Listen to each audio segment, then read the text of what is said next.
作者の底知れぬセンスを感じる演出。坂本デイズのこれ、まるで映画のワンシーンのよう。スクリーンに大きく影が映し出される演出。私の人生のトップ5見開きに入る。で、ウロの電人春編で本物の QR コード出てくるやつ。コード読んだらちゃんとセリフ出てくるんだよな。脳を捧げよ、従属せよ、我は電人春、だったかな。違う箇所の QR は、新たな自分を構築せよ、私の名前は電人春、だった。芸が細かい。修羅の時の北さん、最後の吐血シーン。すごい覚えてる。衝撃だった。あれはあの時代に本当によくやった。あの一枚を挟み込むのにどれだけコストをかけたのか大人になりわかるようになってくるとさらに泣けるようになった。最高に美しいページだった。知ってる中ではこれが一番古い。単行本の演出でこれをやっていいのかって驚かされた。金田一少年の事件簿、唐突な実写。犯人たちの事件簿で案の定突っ込まれてて笑った。ネタにされるのもわかるけどやっぱりこのシーンはこれで正解だと思う。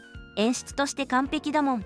悪害の当天寺殺せがだんだん増えていって、黒一色に、そしてやる気満々の主人公登場。かっけー。これ言われて初めて気づいた。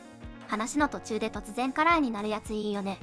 カラーといえば関東カラーや扉絵センターカラーが当たり前だったから、そんな使い方あるんかって大ショックだった。話の途中でのカラー演出ほんと好き。最初見た時は自分も度肝抜かれた。私の血は黒いんだって言い続けたルシールが復讐を叶えながら鮮血をまき散らす。ベロベロバーも掲載時カラーだったはずだけどカラーの使いどころがまたうまいのよ。総合帝壊すべしのラスト。画面が色づくことが作中の侵略者の視点と重なってて印象的だった。カラーだったの本誌だけ？アプリで読んだけど普通にモノクロだったな。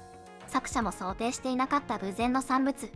作中で姉妹と淳が別れるシーンでたまたま裏のページの淳が透けて見えててまるで空に浮かび上がってるように見える。先生へのツイッターで見たなこれ。まるで計算されたような演出。さすがだぜ彼岸島。アプリで読んでたから全然そんな感じの偶然が生まれてるシーンとは思わなかったわ。こういうところ神ならではだよね。スケギミックといえばトラブル。矢吹先生、神。裏バイト。逃亡禁止の編集の構成文がなぶり書きされてる演出。新色型のホラーって感じが好きだった。単行本収録直前に違う意味付加されちゃったけども。突然の実写パートをぶち込む演出。延々の伝説のシーンしばらく思考停止した。これからじゃないの。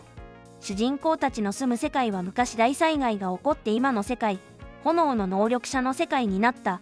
主人公は前の世界は炎の能力がいない以外同じだと思っていたら実写の世界だったという流れ。ちなみにこれアニメでこうなった。一昨年からオーディションやら撮影やら念入りに準備してたらしい。原作とは違う人が演じてるんだよな。漫画の方は未だに誰がやってたのか不明なんだって。女装した担当編集って聞いたけど、違う人物が同時に最終奥義を出す演出。ガチでワクワクする。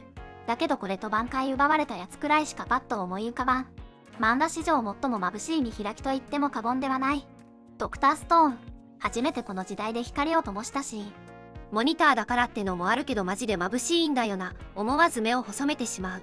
藤子 F 先生の短編、ある日。それぞれが自主作成した映画を上映し合うように。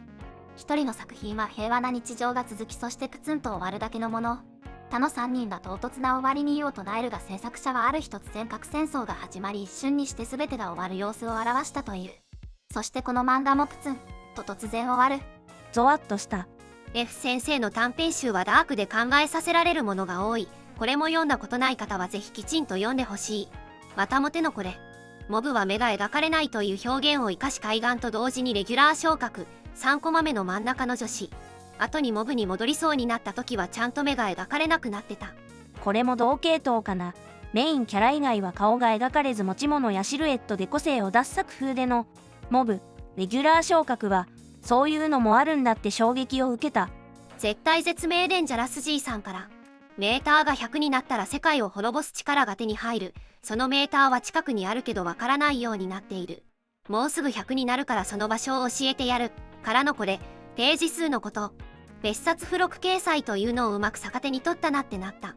国王くんの大長編の学級裁判会シーン。画像からの突然の見開きでこれ。初見時はいきなり宗教画みたいでビビった。これ以外にも、この漫画は秀逸な演出が多すぎて読み返すたびに驚かされる。極王くんは犯人を地獄に落とす時の演出も毎回凝ってるよな。野球界のチェンジだ。で地面反転するのはかっこよすぎて震えた。シャーマンキングの見開き提示。光を表してたんだっけ？この演出結構いろいろ言われてたけど自分は好きだった。何か異質なものを感じて。白紙演出ならこれも月光条例の物語の詩。アメコミだけどニック・フユーリー氏のこれにはうならされたな。規制が激しかった60年代のアメコミで交わりを表現するにはどうするかという問いに対して打ち出された一つの回。20世紀少年12巻に挟まっていた秘密集会のお知らせのメモ。作中に出てくるものと同じものが現実に現れるゾクッとする演出。リアルで体験できた人が羨ましいわ。どんなホラーより怖かったぞ。コマを使った演出といえばハイスクール記念組。ハイキューのどの擬音だ小回りになってる演出。他にもドンと賭けとかオノマトペを視線誘導に使ってるコマが多数ある。でもその中で自分が感動したのは、この、つるり。プレスって言って感動したな。つるり。と非常に滑らかな動きを気持ちよく1コマに落とし込む圧巻の漫画力よ。ウロケンのイワンボを元イゲイン。10本刀ラストで、ブフという笑い方が、ブフフ。夫婦と変わっていったから何かあるのは分かりきってたけど続編でページ変わった瞬間ここまで流暢に喋り出してヒッってなった。黒背景に言葉だけ。からくりのこのシーンは直前のシーンと落差もあってすごい鳥肌立った。こういうアニメ的なオチ演出好き。これって確か正式名称ある演出らしいけどなんて言うんだろう。アイリスアウト。縦にずらっと並んでのキャラ紹介がツボなんだ。すごくわかる。こういう演出いいよね。ワクワクしちゃう。振り返った瞬間にカラー見開き。驚くと同時に感動した。過去に色がつくのいいよね。現実としてそこにある感が出る。電子で読む漫画の特性を逆手に取ったスワイプ演出好き。画像は後ろの正面カムイさんから驚きの2連発。手塚先生の小回りは斬新なもの多くて驚かされる。これとかも漫画的技法の発明家だよね。ディスコミュニケーションの肉片で小回りするシーンが衝撃的だった。ディスコミュニケーションならデルーハ殿の記憶が戻る回で漫画から小説形式に変わるページはびっくりしたな。デルーハ殿の最低描写がよく語られがちな作品だけど漫画的技法も斬新な描写多いんだよね。こち亀、上下で物語が同時進行する構図は面白かった。演出というか見せ方の話なんだけど、ハガレンや烈火の炎などラスボスへの最後の攻撃がただの全力パンチってのが好き。この王道大好き。ライバルとの殴り合いなのもいいよね。昔からあるっちゃあるんだけど、空を飛ぶとき翼のイメージ映像が見える演出好き。途中でカラーが挟まる演出好きです。アプリでも突然色つく演出は結構ありますよね。でも裏の絵が透けるとかは紙じゃないと絶対味わえない。公開当初はあまり人気がなかった名作をまとめた動画も面白いです。次はどんな漫画のネタをまとめようかな。またよろしくお願いします。